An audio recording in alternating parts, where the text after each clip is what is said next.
ମହାପ୍ରଭୁ ଶିବ ଓ ମା ପାର୍ବତୀ କୈଳାସ ପର୍ବତରେ ରୁହନ୍ତି, ନତୁବା ରୁହନ୍ତି ଶ୍ମଶାନରେ।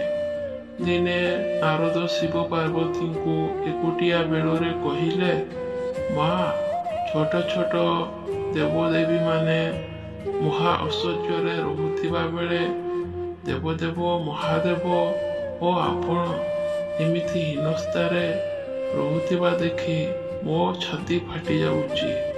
ଆପଣ କିଛି କହୁନାହାନ୍ତି କାହିଁକି? ମା ପାର୍ବତୀଙ୍କ ମନରେ କଥାଟି ପଶିଗଲା। ସେ ଏଣିକି ଛଟପଟ ହେବାକୁ ଲାଗିଲେ।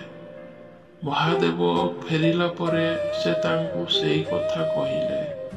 ମହାଦେବ କହିଲେ, ଆମ ପାଖରେ କିଛି ନାହିଁ ବୋଲି ତ ଆମେ ସୁଖରେ ଅଛୁ।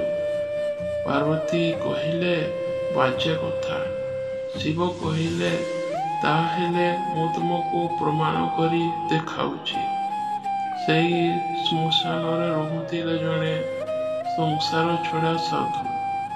ନିଜ ପିନ୍ଧାଲୁଗା ବ୍ୟତୀତ ତାଙ୍କ ପାଖରେ ଆଉ କିଛି ନଥିଲା।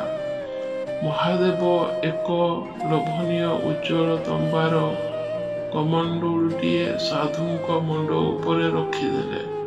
ସାଧୁ ନିଦରୁ ଉଠିବା ପରେ କମଣ୍ଡଳୁକୁ ଦେଖି ଚକିତ ଏବଂ ଖୁସି ହୋଇଗଲେ।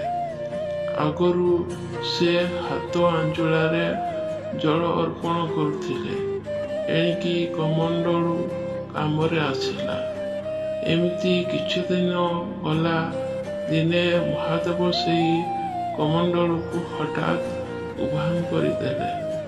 କମଣ୍ଡଳୁକୁ ନ ପାଇ ସାଧୁ ବ୍ୟସ୍ତ ହୋଇ ପଡ଼ିଲେ।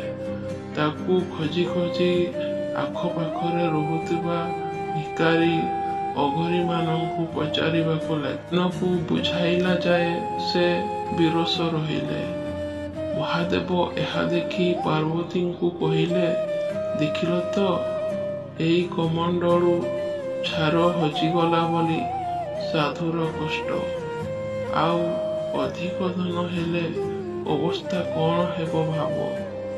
ଧନ ପାଇଲେ ଆସକ୍ତି ବଢ଼େ, ତାକୁ ହରାଇବାର ଭୟ ଜାତ ହୁଏ ଓ ହରାଇଲେ ଭାରି ଦୁଃଖ ଲାଗେ।